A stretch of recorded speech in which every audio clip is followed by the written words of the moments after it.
Welcome to another edition of In the Weeds with Ikard and Lehman, presented by Riverwind Casino.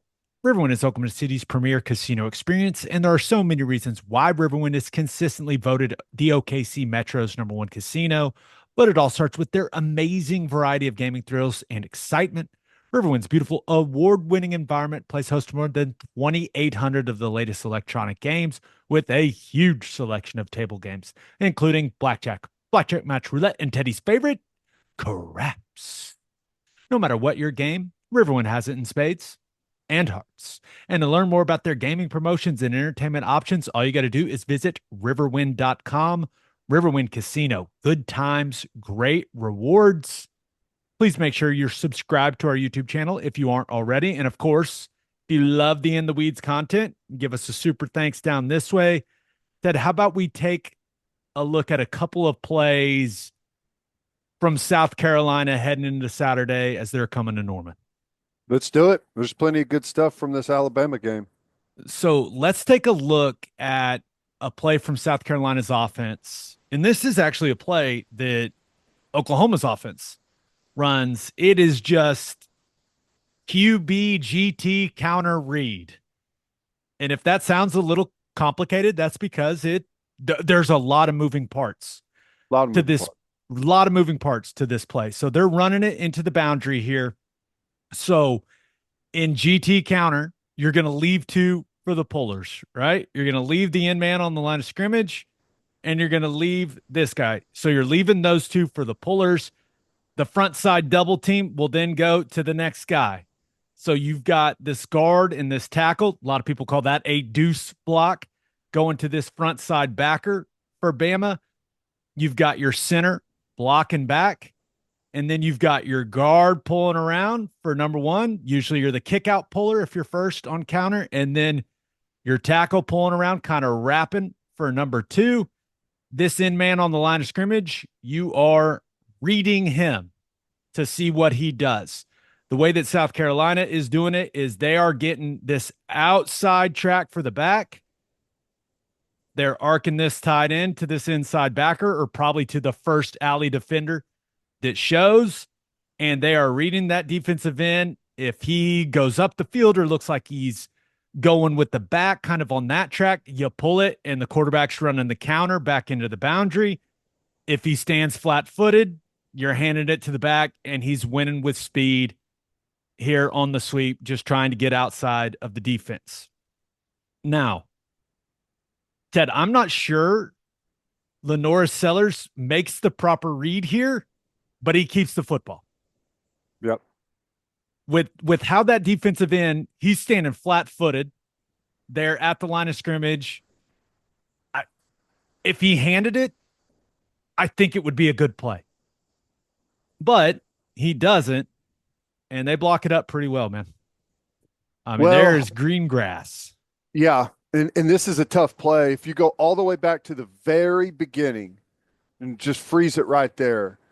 And the reason I think this is a really good play is I think Alabama's in man to man. And I think their backers are lined up wrong because you can see the high safety. The way this works, if you're just in cover one right now, the two corners would have the wide receivers, and the three linebackers should have the core, the tight end in the box and the running back, and whoever doesn't have one of those guys is going to be free, and you're going to base it off the action. If you get two guys to one side, well, the Mike backer and the outside backer that side will have it. If they split, the guy in the middle will be free, and then they're rocking the safeties. The safety is going to come down and play the slot. They're going to play the displaced guy, which is exactly how they do it. But the backers look confused. That safety's pointing. You guys have that tight end. So on that action, both of the eligibles that the linebackers, all three linebackers have to cover, they go to one side. So you can see the outside backer has the tight end, the other guy has the running back, and they have to go to that coverage in case it's a play action or something. They have to go cover that and then also fit off the run. So the other backer is the free guy. And that's why I think they're lined up wrong, is because he's a little bit lost and he's trying to get back to the core on the snap, so he doesn't fit it right. But I think it's smart by South Carolina that they just kind of arc the tight end that's off the ball, because a lot of times people will run this with the tight end and the guard pulling across instead of the guard and tackle. Well, in man to man, if you do that, well, you're pulling people to the run fit. So in this instance, it's smart to do the guard and tackle because you're not taking a man over to where the run's going to fit. I think it may not even be a read. I mean, he's pulling it out, or the running back was kind of acting like it, but if those guys are going to go with it, like, it may have been just an automatic call that they're going opposite where the backers flow man to make. I don't know, but it works out. It ends up working out really good. Yeah. And just to add an extra element here, you got the puller, you're going to fit off the puller, and then the extra backer, he's got a decision to make because you've got more gaps than you have players. Now, you can see the top defensive end. He sees both pullers and he's late. You see, he's trying to wrap because they have to get an extra number to that other side. And whenever you back block and two guys are gone, if you freeze it, go back a little bit, freeze it right there. You see, you got two Alabama players in the same gap. So when you have a back block and two pullers leave, you have two guys playing the same gap. So you have to go insert that guy somewhere else or you're going to be massively outnumbered. So he's late to wrap and he's trying to get over there. But needless to say, there's a lot going on in this play. There's a lot going on, and I think it's a great illustration of when QB run game is executed properly, it's really difficult to defend. Yeah. That's why when you've got a quarterback that can run, you can change the math with some of these concepts. And the thing about Sellers, and it's a nice play by the corner here, getting off the receiver, chopping him down, making the play. You got to try and see that, Sellers. He's about tore both his ACLs on that play.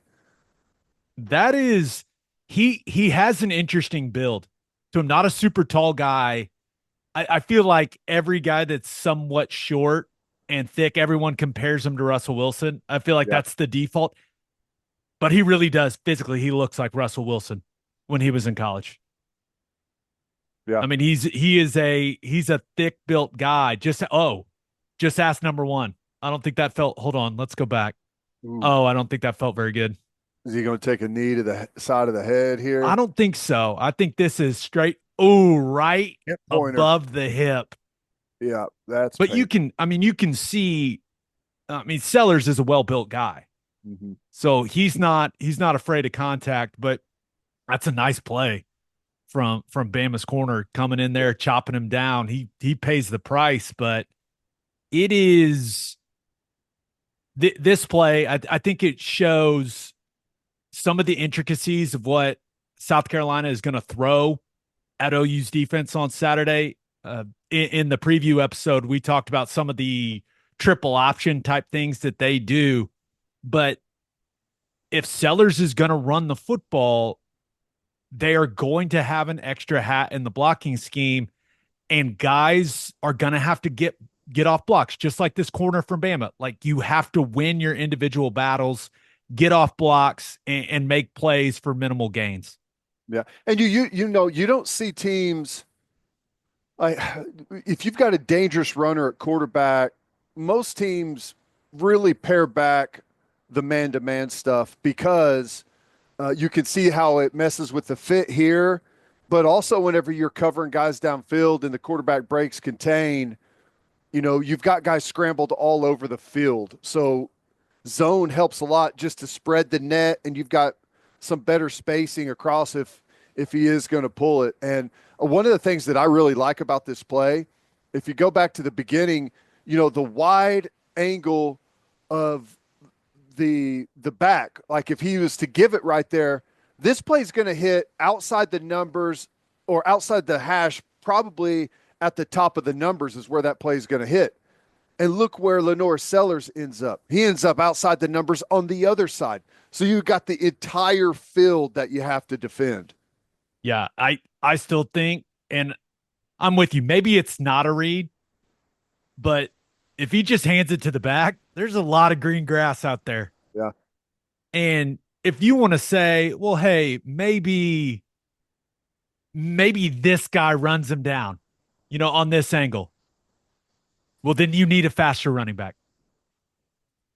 That's Yeah. the answer to that. And I know that Bama's got dudes all over the field, but if they can, if if if they get outside here, it certainly would have gained more yards than what happened with Sellers here Well, keeping it. if it's played correctly, if you go back to the beginning, because it's man to man, the outside linebacker that's on the left that has see the safety point, and you've got that guy. He needs to be lined up outside of him. Right. That's what I'm saying. I think they're lined up wrong. So that backer should be lined up outside of him, and 11 and the other linebacker, the middle backer, should be the two backers behind the ball. So they're all jacked up right here. And, and if you have those two guys behind the ball, then the numbers are it's going to end up being better back to where Sellers ends up keeping it. But because, they helped themselves lining up wrong, but then he still jumps around to the inside and, ends up letting everything outside him, which you cannot do. In man-to-man, you have to force everything back inside, cover one. Yeah, I don't think Sellers didn't see that corner till Not to the very right end. at the end. And it's probably like that was just enough to defend himself some. Had he never seen it, no telling what that does to his knee. Yeah, not good.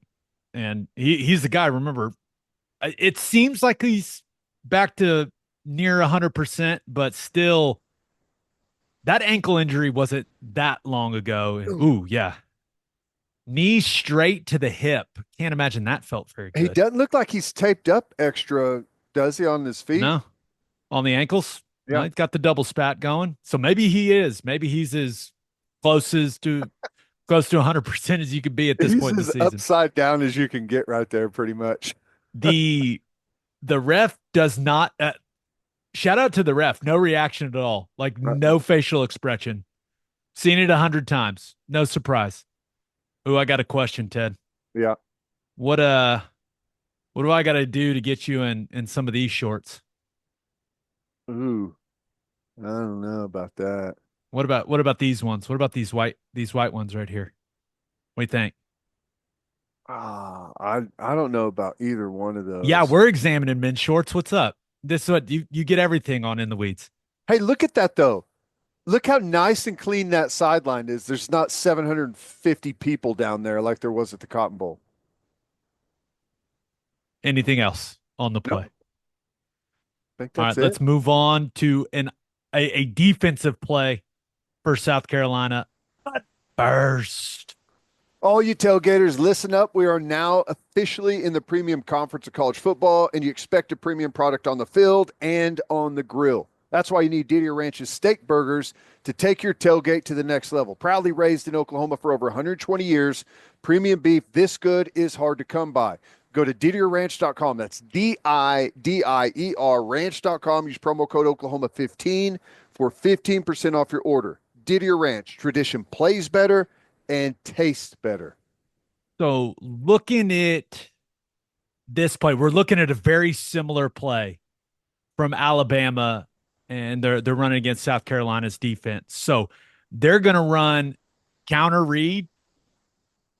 Now they pull some different guys, but they are reading Dylan Stewart. And if you listened or watched our preview episode for this game, you would know that I said that I did not think reading Dylan Stewart was the best idea.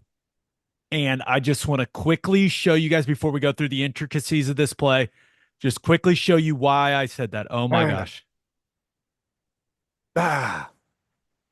That's what happens when you read number 6. He doesn't care. Remember how the guy from Bama stopped and kind of looked around and throttled down trying to solve what's going on? 6 does not care. He is going to run up the field and attack the football. That's what he does. I'll tell you what's interesting. Pause it at the beginning. I said last night or whenever we did the podcast that kind of, Simeon Rice used to come flying up the field.